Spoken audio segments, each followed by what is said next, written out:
여러분 많이 들어본 이야기이실 것 같긴 한데요. 주일 아침 남편이 아내에게 오늘 정말 교회 가기 싫다라고 투정 부린 이야기가 있습니다. 이 교회 성도들이 자기를 차별하고 싫어한다고 하면서 교회 가기 싫다라고 이야기를 하는데, 이 성도들이 말 한마디만 잘못해도 막 자기한테 뭐라 하는 것 같고, 맨날 자기만 쳐다보는 것 같고, 이 자신을 다른 사람과 좀 차별하는, 다르게 보는 것 같은 느낌이 든다고 해서 이 주일날 교회 가기 싫다라고 막 그렇게 투정을 부립니다. 그러자 이제 아내가 굉장히 좀 지혜로운 여인이었던 것 같아요. 그래서 남편에게 당신이 교회 가야 되는 이유 3가지를 쭉 설명을 합니다. 첫 번째는 예배는 내 기분에 따라 마음대로 드리는 것이 아니니 기분이 나쁘더라도 꼭 예배는 참석해야 된다라고 이야기하는 거고요. 두 번째는 교회는 사람이 아니라 하나님을 보고 가는 것이기 때문에 사람들이 당신을 어떻게 대하든 차별하든 뭐라 말하든 하나님만 바라보고 교회에 가야 된다라고 이야기를 합니다. 그 세 번째로는 당신이 우리 교회 담임 목사님이신데 안 가시면 어떻게 되냐고 그렇게 이야기를 하는 거예요. 당연히 담임 목사님이니까 이 하는 말에 대해서 사람들이 반응을 하고, 옷을 뭐 입었든지 뭐 먹었는지 한 주 동안 어떻게 지냈는지 당연히 관심을 가지는 게 당연한데, 사실은 특별하게 대우하는 건데 그걸 이제 차별하는 것처럼 나만 바라보는 것 같은 느낌이 들어서, 왜 나만 바라봐, 저 사람들하고 똑같이 대해야지, 그래서 교회 가기 싫었다, 그냥 하는 이야기입니다. 꼭 그렇다는 게 아니고요. 또 꼭 이렇게 얘기하면 대길교회인가 싶어갖고 막 생각하는데 전혀 그렇진 않고요. 여러분, 살다 보면 이런저런 이유로 사실 차별을 받고 또 우리도 그렇게 차별하는 경우들이 종종 있습니다. 차별이라는 말은 조건에 따라 사람을 다르게 대하는 것, 이런 의미가 있습니다. 오늘 본문 이제 야고보서에 이 차별에 대한 말씀이 나오는데, 이 말씀이 그냥 쉽게 우리가 받아들이고 이해할 수 있는 그런 이 말씀이 아니다라는 것을 우리는 먼저 좀 생각해 볼 수 있습니다. 그리고 이거 차별하지 않고 공평하게 하는 것, 이 말씀을 우리가 먼저 좀 살펴보기에 앞서서 먼저 우리 자신을 좀 돌아보아야 되는 부분이 있어요. 그게 뭐냐면, 여러분 자녀를 키우다 보면 그런 일들을 종종 경험할 때가 있습니다. 저도 이제 하나일 때는 몰랐는데 둘이 되고 나니까 요즘 들어서 굉장히 그런 일들을 자주 경험하게 되는데요. 이 아이들이 왜 아빠는 동생만 좋아해? 이렇게 이야기해요. 동생은 왜 누나한테만 맛있는 거 줘? 이렇게 이야기해요. 나한테 도대체 왜 그러는 거야? 왜 차별해? 이야기를 합니다. 그럼 제가 뭐라고 이야기할까요? 아빠는 절대 차별하지 않아. 아빠는 공평한 사람이야 라고 이야기를 합니다. 그럼 자녀를 이렇게 이렇게 키우시다 보면 이런 이야기들을 종종 들으실 때가 있을 것 같은데요. 근데 곰곰이 생각해 보니까 저는 저희 어머니한테도 그렇게 대들었던 것 같아요. 제 여동생이 하나 있는데 왜 동생만 좋아하냐고, 나는 왜 그렇게 미워하냐고 막 그랬던 것 같은데, 그때마다 저희 어머니가 하는 말은 엄마는 공평해, 절대 차별하지 않아, 그렇게 말씀하셨는데 저 역시 똑같이 아이들한테 그런 이야기를 하고 있더라고요. 그러니까 아빠는 공평해, 절대로 차별하지 않아 라고 말을 하면서 곰곰이 좀 생각을 해봤더니, 근데 제가 차별하는 것들이 분명히 있더라고요. 좀 편견을 가지고 하는 일들이 있다는 것을 제 자신을 통해서 좀 발견하게 되는 것이죠. 여러분, 우린 참 부족하고 또 연약한 그 인간이고 죄성을 가지고 있기 때문에 우리가 차별하고 판단하고 또 우리 자기중심적으로 그렇게 생각하고 있다는 것을 우리는 인정해야 됩니다. 여기서부터 다시 시작해야 되는 거죠. 나는 차별하지 않아, 나는 판단하지 않아, 나는 잘못하지 않아, 이렇게 생각을 가지게 되면 오늘 말씀이 사실 받아들이기 어렵습니다. 우리가 차별하고 우리 안에 편견이 있고 어떤 판단하는 그런 부분들이 있다는 것을 인정해야지만 오늘 말씀이 이제 여러분 귀에 들리고 여러분 마음에 새겨질 수 있다는 것이죠. 무슨 말이냐면, 우리 안에 이런 연약한 부분들이 있다는 것을 먼저 인지하고 오늘 말씀을 생각하며 나아가야 된다는 것입니다. 여러분, 우리가 살아가는 세상들을 가만히 보면요, 차별 없는 세상이 과연 가능할까, 그런 생각이 들 정도로 우리 일상생활에도 참 많은 차별들이 존재한다는 것을 우리는 보게 됩니다. 인종차별이 있겠고요, 외모차별이 있겠고, 또 학벌차별이 있겠고요, 지역적인 차별, 그런 것들이 분명히 존재합니다. 우리가 의식하는 이런 차별도 있고 의식하지 못하는 차별도 분명히 이 세상엔 존재합니다. 자, 그렇다면 교회 안에 이런 차별이 있을까요? 없을까요? 대답하지 마세요. 여러분, 대길교회 성도니까 대답하는 순간 이상하게 돼버립니다. 여러분, 교회에도요 분명한 차별이 있습니다. 어려움들이 있습니다. 사실은 그 차별이 눈에 드러나지 않을 뿐 어쩌면 더 교묘하게 은밀하게 그 차별이 교회 안에 있다는 것을 우리는 종종 발견하게 되는데, 이런 의미의 차별이 있는 것 같습니다. 좋아하는 사람끼리 어울리는 것, 편한 사람끼리 교제하는 것, 그럼 이런 모습도 어떻게 보면 차별일 수 있겠죠. 낯선 사람과 내가 밥 먹기 싫은 사람과는 어울리지 않는, 저 사람은 절대 같이 하지 않을 거야, 이런 것도 어떻게 보면 일종의 차별이다라고도 볼 수 있는 것이죠. 이 세상에 있는 차별의 모습들이 모양은 다르지만 교회 안에도 크고 작은 차별들이 있다는 것을 우리 인정할 수밖에 없습니다. 그런데 그것을 끝없이 우리가 의식하면서 좀 바꾸려고 노력하고 그렇게 그것을 변화하려는 노력을 하는 성도들과 교회가 있는 반면에, 그러니까 자기 자신도 그걸 모른 채 그냥 세상의 가치가 들어와서 자연스럽게 그게 당연한 거야 라고 생각하면서 변화하지 않으려고 하는 그런 성도들과 사람들도 있는 것 같습니다. 여러분, 우리 주변에서 좀 흔하게 찾아볼 수 있는 차별이 인종차별인 것 같습니다. 여러분, 우리는 보통 살색이라고 하면 살색이란 표현을 쓰죠. 살색. 여러분, 그럼 살색은요, 검은색은 살색일까요? 살색이지 않을까요? 하얀색은 살색일까요? 살색이지 않을까요? 저는요, 이걸 얼마 전에 알았어요. 전 살색은 그 살색이 살색인 줄 알았어요. 근데 곰곰이 생각해 보니까 검은 피부를 가지신 분들의 살색은 검은색이에요. 그 하얀 피부를 가지고 있는 분들의 살색은 하얀색이더라고요. 근데 우리는 살색은 무조건 그 색만 그건 줄 알았던 거죠. 여러분, 한국에 외국인 노동자들이 참 많이 들어와서 일을 하시는데 거의 99%가 동남아에서 이렇게 일을 하러 오신 분들이 많습니다. 그들 나름대로 어떤 목적을 가지고 한국에 와서 열심히 일을 하시는데, 이분들이 하시는 일이 대부분 좀 힘들고 어려운 일들, 그리고 한국 사람들이 하지 않으려고 하는 일들을 대부분 많이 하시죠.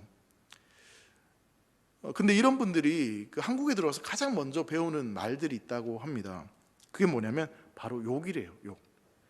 근데 왜 이 욕을 가장 먼저 배우냐면, 그리고 그 욕을 도대체 누구한테 배웠냐라고 물어보면 이렇게 이야기합니다. 사장님한테 배웠어요. 이렇게 이야기해요. 그러니까 일을 하는데 사장님이 계속 막 욕만 하니까 계속 듣다 보니까 자기도 모르는 사이에 한국말이 욕밖에 안 느는 거예요. 여러분, 오늘 본문을 보면요, 이 차별에 대한 이야기를 하고 있습니다. 그런데 이 차별에 대한 이야기가 야고보서에 꽤 많이 이 많은 부분을 할당해서 등장하고 있는 것을 발견하게 되죠. 이 말은 어떤 의미가 있냐면, 이 야고보가 이 편지를 기록했던 이 당시에도 이런 우리가 지금 느끼는 이런 차별에 대한 문제들이 여전히 팽배하고 있었다는 것을 이야기하고 있는 것입니다. 그러니까 이 차별의 문제가 단순히 지금 우리가 살고 있는 이 시대의 문제만이 아니라 야고보서가 기록된 그 시대에도 여전한 이 차별에 대한 문제가 팽배하였고 큰 문제였다라는 것을 이야기하고 있는 것이죠. 자, 그러면서 이제 2절 말씀을 보시면 야고보는 특별한 어떤 상황을 하나 설명을 하기 시작합니다. 2절 말씀 한번 같이 읽겠습니다. 시작. 만일 너희 회당에 금가락지를 끼고 아름다운 옷을 입은 사람이 들어오고 또 남루한 옷을 입은 가난한 사람이 들어올 때, 이 말씀을 보시면요, 회당에 두 부류의 사람이 등장하고 들어온다라고 설명을 하고 있죠. 그러니까 한 부류의 사람은 손에 금가락지를 끼고 아름다운 옷을 입은 사람이 등장합니다. 요즘 같으면 이 금가락지를 끼고 아름다운 옷을 입었으니까 당연히 여성이겠구나라고 생각을 하시겠지만, 근데 당시 배경과 문화를 보면 꼭 여성이라고 단정지어서 말할 수는 없습니다. 왜냐하면 오히려 이 남성일 가능성이 훨씬 더 큰 것이죠. 그 이유는 이 금가락지라는 것은 단순히 부의 상징일 뿐만 아니라 어떤 자신의 신분을 나타내는 상징과 같은 것이었기 때문에 그렇습니다. 이 반지 자체가 돈이 많다, 부유하다 그런 의미만 포함되는 것이 아니라 내 신분이 무엇인지를 드러내는데 그 금가락지를 통해서 표현했다라는 것입니다. 요즘으로 이야기하면 국회의원들을 보면 여기에 금배지를 단다라고 이야기하지 않습니까? 그런 것처럼 이 금가락지를 꼈다는 것은 그렇게 어떤 신분이 높은 권력층이었다라는 것을 이야기하는 것입니다. 그래서 이 금가락지를 끼웠다는 것은 그런 신분이 높은 사람일 수 있고, 또 돈이 많은 부자, 어떤 사회적인 영향력을 나타내는 그런 권력자, 높은 자리에 있었던 그런 권세자다라는 것을 나타나고 있는 것이죠. 그래서 그런 사람이기 때문에 아름다운 옷을 입어서 다른 사람과의 신분을 차이를 드러내고, 또 나는 저 사람들과 이 사람들과는 다른 신분에 속한 사람입니다라는 것을 그런 식으로 드러냈던 것이죠. 자, 그렇게 금가락지를 끼고 아름다운 옷을 입은 사람들이 회당 안으로 들어와 예배를 드렸다 이야기하고요. 또 다른 한편의 사람들이 있는데 이 사람들은 남루한 옷을 입고 예배를 드리러 들어오는 사람들이 있었다라고 이야기합니다. 여러분, 남루하고 초라한 형태를 이 한 사람, 이 사람은 이 가난한 사람이었다. 사회적으로 어떤 초라하고 좀 부족한 그런 연약한 사람들이었다라는 것을 이야기하는 것이죠. 사회적으로 보면 어떤 지위도 변변치 않은 사람, 어떻게 보면 무엇인가 도와줘야만 될 것 같은, 그래서 좀 마음에 불편함을 느낄 수 있는 그런 사람들이 또 회당에 들어온다라고 이야기하고 있습니다. 자, 그러면서 3절에 보면 이런 사람들이 회당에 들어오는데 이런 사람들을 어떻게 차별하는지에 대해서 설명을 합니다. 3절 말씀 같이 읽습니다. 시작. 너희가 아름다운 옷을 입은 자를 눈여겨보고 말하되 여기 좋은 자리에 앉으소서 하고 또 가난한 자에게 말하되 너는 거기 서 있든지 내 발등상 아래에 앉으라 하면, 자, 너희가 아름다운 옷을 입은 자를 눈여겨봤다라고 이야기합니다. 여기서 아름다운 옷을 입은 자가 누굽니까? 금가락지를 끼고 화려한 옷을 입었던 부자, 권력층, 그 사람들이라고 이야기하는 것이죠. 자, 차별이 어디서부터 시작되는지를 보세요. 가장 먼저는 눈여겨보는 것에서부터 시작을 합니다. 근데 이 말을 곰곰이 생각해 보면, 여러분, 눈여겨본다는 것은요, 주의를 기울여 그 사람을 자세히 관찰하여 그 사람의 필요를 돕기 위해서 눈여겨본다, 이런 의미를 가지고 있어요. 근데 그 의미만 놓고 본다면 성도들이 가져야 될 자세가 바로 이 눈여겨보는 자세다라고 발견하게 되죠. 근데 문제는 뭐냐면 이것이 차별이 될 수 있다라고 지금 이야기하고 있는데, 모든 사람들을 그렇게 공평하게 눈여겨보는 것이 아니라 어떤 한 부류만 집중해서 눈여겨보게 될 때 그것이 바로 성경에서 말하는 차별이 될 수 있다라고 이야기하고 있는 것이죠. 그 사람만 주목하고 그 사람에게만 관심을 가지는 것입니다. 그 사람의 외모에 풍기지는 어떤 이미지들, 여러분, 사람에 따라서 사실 이렇게 또 보고 싶은 사람들이 있기 마련이에요. 저는 사랑하는 대길의 성도들이 또 보고 싶은 사람인 줄 믿으시기 바랍니다. 왠지 지나가면 빛이 나고 아름다워 보이는, 그렇다는 거예요. 어쨌든 그런 사람들에게 눈이 한 번 더 갈 수 있죠. 근데 그런 수준이 단순히 아니라 지속적으로 그 사람에게 막 집중을 하는 겁니다. 근데 그 집중한 사람이 누구라고요? 금가락지를 끼고 힘이 있고 권력이 있고 부자인 그 사람만 계속 집중해서 쳐다보는 것입니다. 그게 차별의 첫 번째 시작이었고요. 그리고 3절에 보시면 눈여겨보면서 지켜보면서 뭐라고 이야기하냐면 여기 좋은 자리에 앉으소서라고 이야기를 합니다. 여러분, 여기서 말하는 좋은 자리라는 것은요, 옛날 유대인 회당에는 이 특별석이 있었는데 그 특별석이 뭐냐면 최찬이라고 하는 자리였어요. 최찬. 왜 최찬인지 모르겠지만 이 최찬이라는 자리는 이 당시 납비들이나 어떤 사회에서 존경받는 그런 명망가가 예배를 드릴 때 그 자리를 비워놓게 하고 그 자리에 앉게 하는 그런 자리였습니다. 자, 그런데 예배 안내자인지 아니면 어떤 그 예배 지도자인지 알 수는 없지만 금가락지를 끼고 화려한 옷을 입은 그 부유한 사람을 눈여겨보고 집중해서 그 사람을 바라보고 그 사람을 이 최찬이라고 하는 자리, 특별한 자리에 앉게 했다는 것이죠. 그리고 이것이 차별이다라고 성경은 이야기합니다. 부자는 어떤 측면에서 보면 세상에서 존경받고 또 귀한 대접을 받는데 교회에서도 역시 그렇게 특별한 대접을 받고 존경받고 귀한 대접을 받는다라고 이야기를 하고 있는 것이죠. 자, 그러면서 그렇게 금가락지고 화려한 옷을 입은 사람이 이렇게 대우를 한 반면에 남루한 자, 초라한 옷을 행색을 하고 온 그 사람을 어떻게 대하냐면 3절에 보시면 그 사람을 가난한 자다라고 이야기를 합니다. 그러면서 너는 거기 서 있던지 내 발등상 아래에 앉아라 라고 그렇게 이야기하죠. 무슨 말이냐면 너 거기 있어, 이 말은 무슨 말이냐면 가까이 오지 말고, 나한테 가까이 오지 말고 저기 멀리 떨어져 있어, 저기 멀찍이 있어, 지금 그 이야기를 하는 겁니다. 좀 더 원어적인 의미로 이야기를 하자면 내 눈에 보이지 않는 곳으로 가버려, 그렇게 지금 이야기를 하고 있는 겁니다. 왜냐하면 그 사람을 보는 것이 너무나 불편하기 때문에 그런 거예요. 자꾸 이 사람이 눈에 띄면, 보고 있으면 신경 쓰이고 거슬리고 불편하니까. 근데 그게 나뿐만 아니라 예배 드리러 오는 모든 사람들에게도 그러할 수 있으니까 당신의 모습을 보면 우리가 좀 불편하고 또 마음이 어려울 수 있으니 좀 저쪽에 우리 눈에 보이지 않는 곳에 떨어져 있어, 그렇게 이야기를 하고 있는 것입니다. 그리고 나서 그래도 네가 정말 우리하고 예배 드리고 싶으면 나와 같은 신분에서 네가 예배드릴 수는 없어. 그러면서 내 발등상 아래에 너는 앉아 있어. 지금 그 이야기를 하고 있는 것이죠. 그러니까 한마디로 무시하고 괄시하는 겁니다. 자, 그리고 나서 이제 4절 말씀을 보세요. 너희끼리 서로 차별하여 악한 생각으로 판단하는 자가 되는 것이 아니냐. 자, 그렇게 두 부류의 사람들을 차별하고요. 그 4절에 보시면 또 하나 우리가 이 차별이 무엇인지에 대해서 설명을 하고 있는데 판단하는 것이다 라고 이야기를 하죠. 4절에 보면 이 차별로 번역된 이 단어는요, 구분하다, 나눈다 그런 의미를 가지고 있습니다. 그러니까 내가 판단을 해서 부자와 가난한 자로 구분하고 잘난 자와 못난 자를 구분하고 성공한 자와 성공하지 못한 자로 그렇게 판단하고 구분한다, 그 이야기를 하고 있는 것입니다. 근데 이렇게 내가 가진 기준으로 판단하고 그렇게 차별하는 것, 그것이 바로 이 차별하는 것이다 라고 성경은 이야기하고 있는 것이죠. 여러분, 우리 인생을 사람을 판단할 수 있는 분은 누구십니까? 우리 사람이 판단할 수 있는 것이 아니죠. 똑같은 죄인인데 누가 누구를 판단하겠습니까? 하나님만이 우리를 판단할 수 있는데, 그런데 내가 하나님이 되어서 그 사람을 판단하는 것, 그것이 바로 차별하는 것이다 라고 성경은 이야기하고 있는 것이죠. 그러니까 굉장히 이게 차별한다는 것은 무시무시한 겁니다. 하나님의 자리를 대신해서 내가 그 사람을 평가하고 판단하는 것, 그것이기 때문에 굉장히 위험한 것이죠. 우리는 재판관이 아니라 사실 그 말씀을 따르고 지키고 재판을 받아야 될 그런 입장입니다. 오직 하나님만이 그것을 판단할 수 있는데, 근데 우리가 그 판단의 자리에 서게 되는 것이죠. 여러분, 하나님이 사무엘 선지자를 보내서 이새의 아들 가운데 내가 새로운 왕을 세우겠다고 말씀하시죠.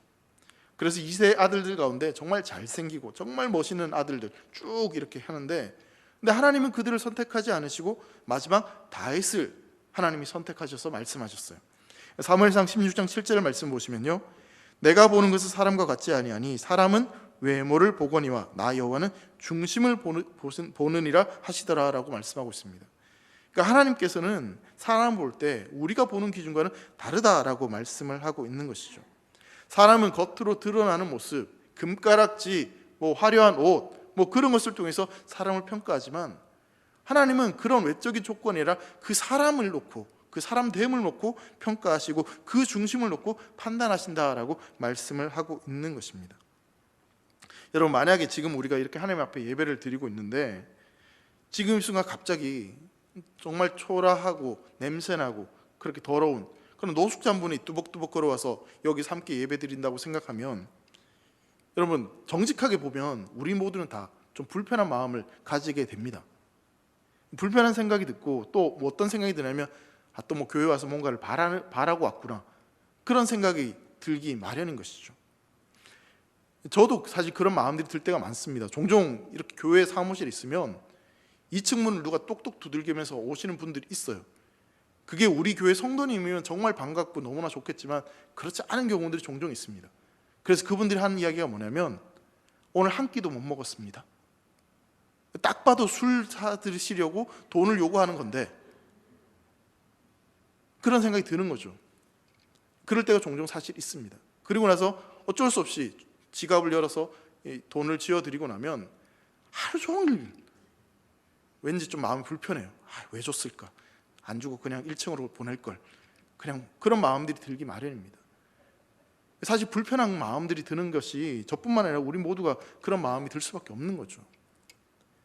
나는 차별하지 않아, 나는 그렇지 않아 생각이 드시는 분들이 있을지 모르겠지만 절대 우리 그렇지 않습니다.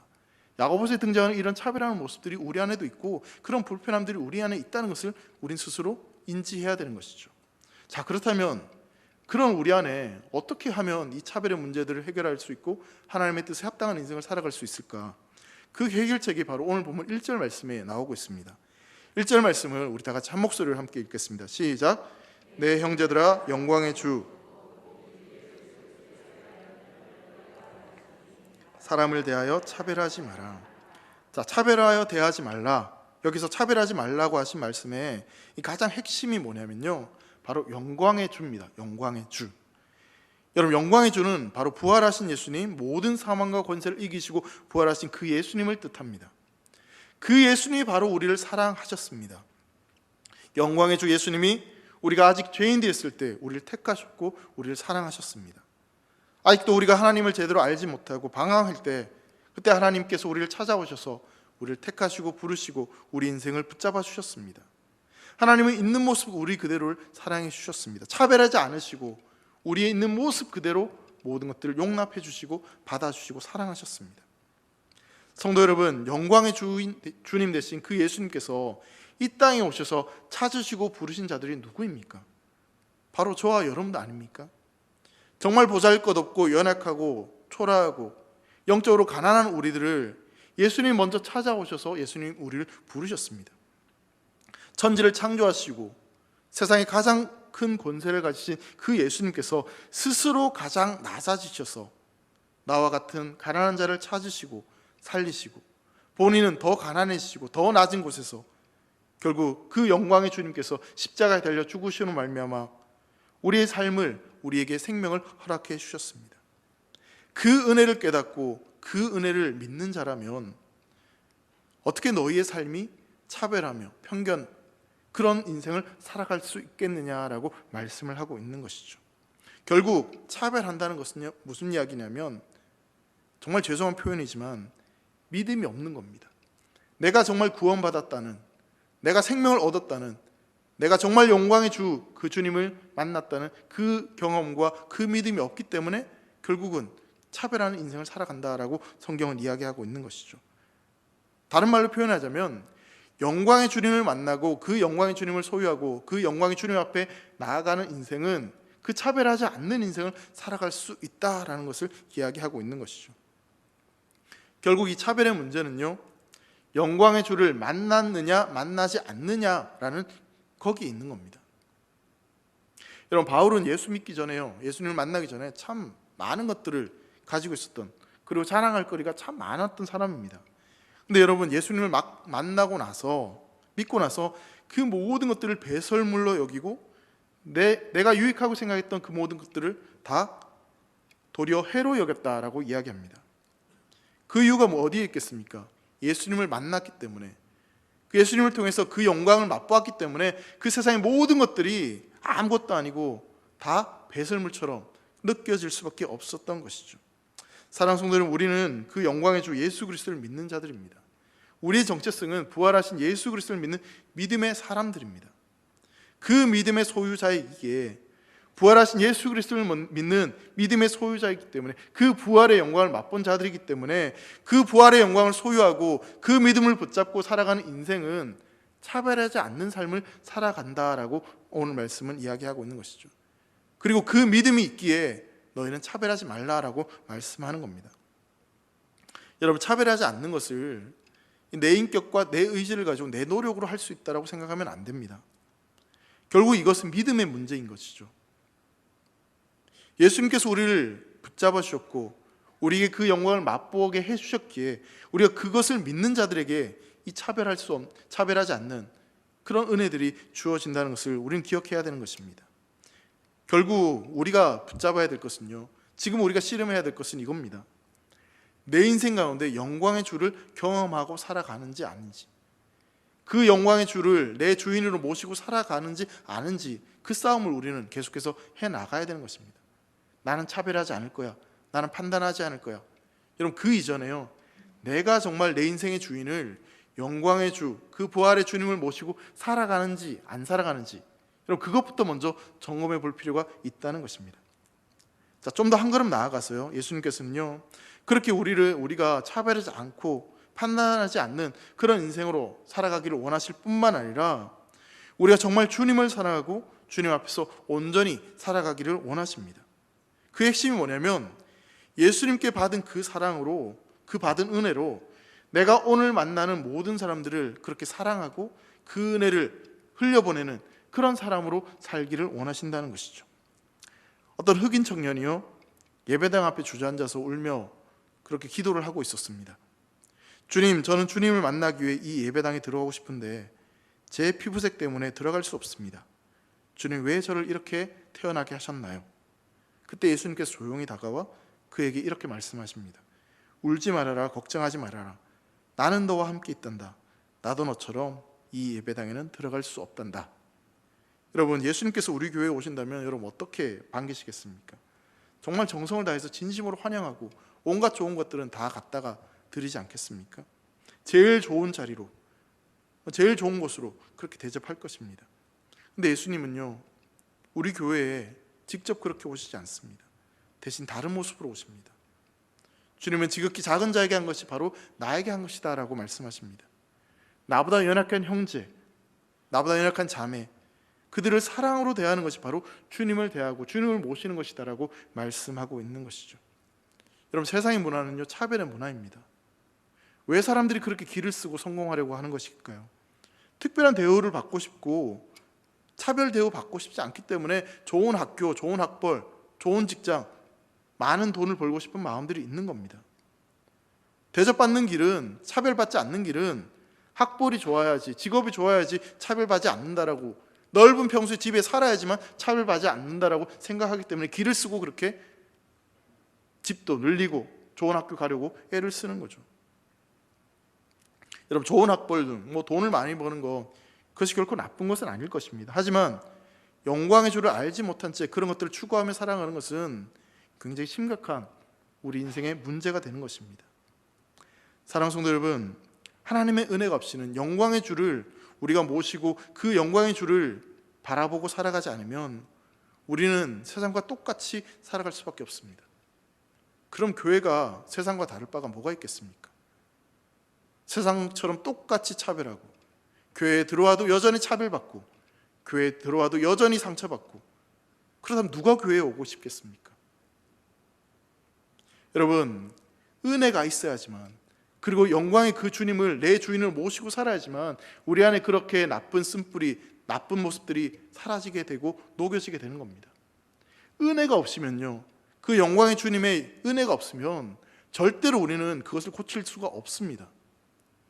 그렇기에 다시 한번 말씀드리지만 여러분, 치열하게 싸우셔야 돼요. 그 은혜를 나에게 허락해 달라고. 정말 내가 안에 차별하고 있고 내 안에 판단하고 있는 그런 연약한 모습들을 인정하고 간절히 하나님의 은혜를 구하지 않으면 절대로 그 나쁜 모습들이 회복되지 않습니다. 절대로 이길 수 없습니다. 계속해서 본문을 보시면요, 하나님이 우리를 어떻게 대하시는지 이렇게 말씀합니다. 하나님 모든 사람들을 공평하게 대하십니다. 그런데요, 특별히 가난한 자들을 더 극진하게 대하신다라고 말씀하죠.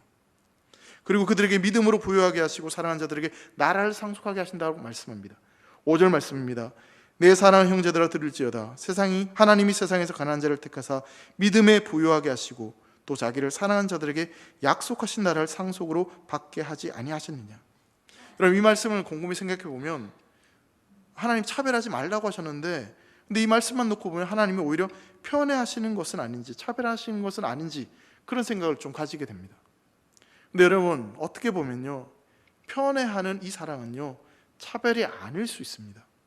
무슨 말이냐면, 여러분, 부모가요, 한 아이는 여러 가지 약함이 있고 장애가 있고 또 쇠약한 부분들이 있습니다. 근데 또 다른 한 아이는 너무너무 잘하고 뭐든지 잘하는 건강한 아이가 있습니다. 그럼 부모라면 어떤 아이에게 더 관심과 더 애정을 기울이겠습니까? 이게 어려운 문제는 아닌 것 같은데요, 약하고 힘이 없고 쇠약한 아이한테 훨씬 더 마음이 가고 애정을 표현하게 되어 있습니다. 여러분, 이게 차별입니까? 차별이 아니죠. 하나님이 그러하시다는 겁니다. 근데 곰곰이 생각해 보세요. 이 세상에 가장 약하고 가장 쇠약하고 가장 초라한 인생이 누구였습니까? 나 아닙니까? 나를 그렇게 사랑하신다는 겁니다. 나를 그렇게 사랑하시고 나를 그렇게 편애하신다는 겁니다. 여러분, 그리고 또 한 가지, 야고보가 또 한 가지 이야기를 하고 있습니다. 부자와 가난한 사람들 주님의 똑같이 다 사랑해도 가난한 자는 그 부르심에 응답하면서 믿음의 부유함을 가진다라고 이야기합니다. 그 이유가 예수님이 아니면 안 되기 때문에, 그런 인생들은 예수님을 만나야지만, 예수님을 알아야지만, 예수님을 붙잡아야지만 그 인생이 살 수 있기 때문에 더 하나님을 붙잡게 됨으로 말미암아 그 인생이 부유하게 되고 하나님 나라를 소유하게 된다라고 이야기하는 것입니다. 그런 의미에서 본다면 여러분, 부자의 영성은 신앙에 유익한 것보다는 오히려 해가 되는 것이 훨씬 더 많습니다.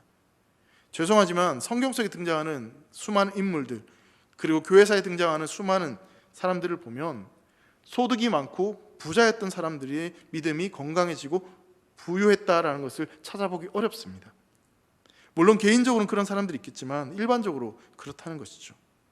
왜냐하면 부하면 부할수록 하나님을 찾지 않기 때문에 그렇습니다. 돈으로 해결할 수 있는 일이 너무 많기 때문에 하나님을 찾지 않고 자기가 가진 그 부요함과 돈으로 해결하려고 하기 때문에 하나님을 찾지 않는 것이죠. 여러분, 하나님은요, 건강하고 좋은 사람은 100% 사랑하세요. 그런데 약하고 아픈 사람은요, 200% 사랑하십니다. 저와 여러분들 그렇게 사랑하시는 분이 우리 하나님이신 줄 믿으시기 바랍니다. 그게 하나님의 사랑입니다. 마지막으로요, 야고보는 부자들이 너희를 도대체 어떻게 했는데 왜 너희는 그렇게 부자들을 차별하고 가난한 자들을 차별하냐, 그렇게 이야기를 하는데, 여러분 6절 말씀을 보시면요, 이렇게 말씀합니다. 너희는 도리어 가난한 자를 업신여겼도다. 부자는 너희를 억압하며 법정으로 끌고 가지 아니하느냐라고 이야기합니다. 부자는 오히려 너희를 억압하고 법정으로 끌고 가고 너희들이 믿고 있던 그 아름다운 이름 예수 그리스도의 이름을 비방하고 모욕했는데, 근데 그렇게 한 자들을 왜 너희는 차별하고 더 귀하게 여기느냐, 지금 이야기를 하고 있는 것이죠. 여러분, 당시 식민지였던 시절이죠. 그렇기 때문에 이때는 이 더 많이 가진 사람들은 더 많이 가지게 되고 더 부유함을 누리게 되어 있습니다.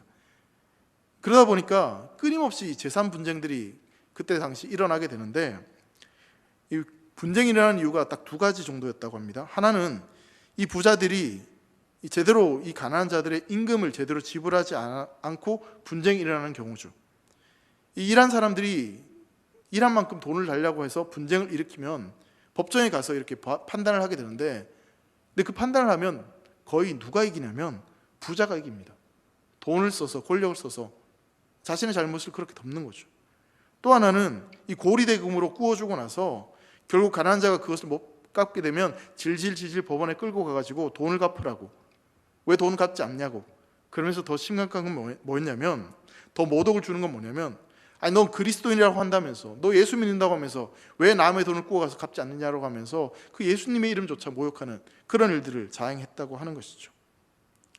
현실적으로 야고보가 이야기하는 게 뭐냐면, 자, 부자들이 너희한테 도움을 주는 게 도대체 뭐가 있냐, 현실적으로 너희에게 더 해를 끼치고 너희를 더 힘들게 하고 어렵게 하는데, 근데 왜 너희는 그런 자들을 그렇게 특별하게 대우하느냐라고 이야기하는 것이죠. 너희를 이용할 때가 더 많고 너희를 괴롭힐 때가 더 많은데 왜 너희는 그렇게 하느냐라고 이야기하는 겁니다. 그리고 덧붙여서 하는 의미는 뭐냐면, 너희들이 정말 좋아하고 얻고 싶은 그 부는 결국 너희들도 이런 모양으로 만들 수 있다. 그러니 그 돈을, 부유함을 얻기 위해서 사람을 차별하고 판단하는 그런 일들을 하지 말 것에 대해서 말씀을 하고 있는 것이죠. 여러분, 이 땅을 우리가 살아가면서 우리는 참 많은 차별을 존재하고 또 역시 세상에 많은 차별이 있다는 것을 경험하고 있습니다. 그렇다 보니 세상이 그런데 나도 그럴 수 있지, 나는 그렇지 않아, 서서히 그렇게 물들어서 내 안에 그런 모습들이 있음에도 불구하고 발견하지 못하고, 내 안에 그런 차별하는 악한 모습이 있음에도 불구하고 그것을 인정하지 못하고 살아갈 때가 우리는 있습니다. 그것을 우리가 가볍게 넘어가려고 하지만, 여러분 오늘 본문을 보시면요, 야고보서의 말씀은 그것은 결코 가벼운 문제가 아니다라는 것을 분명히 말씀하고 있습니다. 차별하는 것은 결국 믿음의 문제이기 때문에 이것이 결코 가볍지 않다라고 말씀하고 있는 것이죠. 차별은요, 인격의 문제나 어떤 행함의 문제가 아닙니다. 차별은 성도와 교회의 생명과 같은 믿음의 문제입니다. 정말 믿음이 있다면, 그 영광의 주를 믿는 자라면, 그리고 그 믿음을 말미암아 그 은혜를 경험한 자라면 그 속에 차별의 악한 습성이 드러나지 않는다고 말씀하고 있는 것이죠. 사랑하는 성도 여러분, 여러분 자신을 정직하게 돌아보기를 소망합니다. 또한 우리 대길교회를 좀 돌아보았으면 좋겠습니다. 우리 교회는 그렇게 차별하지 않는 너무너무 좋은 성도님들이 함께하고 있습니다. 그렇다면 왜 지금 이런 이야기를 하냐면, 그렇게 훈련하자는 것이죠. 앞으로 그런 상황이 될 수도 있으니, 그런 약함들이 우리 안에 드러날 수 있으니 지금부터라도 단단히 그 영광의 주님을 붙잡고 우리의 믿음을 점검해서, 그렇게 우리 교회에, 우리의 삶 속에 약한 자들, 그렇게 초라한 자들, 어려운 자들, 그런 자들이 찾아왔을 때 그들을 차별하지 않고 그들을 주님의 사랑으로 대하고 그들을 맞아들일 수 있는 그런 훈련과 준비가 되는 그런 모습들로 우리가 나아가자는 겁니다. 사랑하는 성도 여러분, 우리 대길의 성도들이 그런 성도가 되기를 간절히 소망합니다.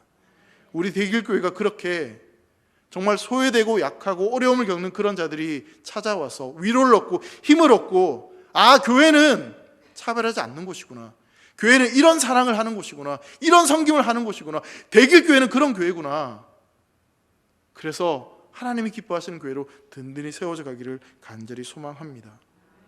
여러분, 마더 테레사라는 분이 여러분 알고 계시죠?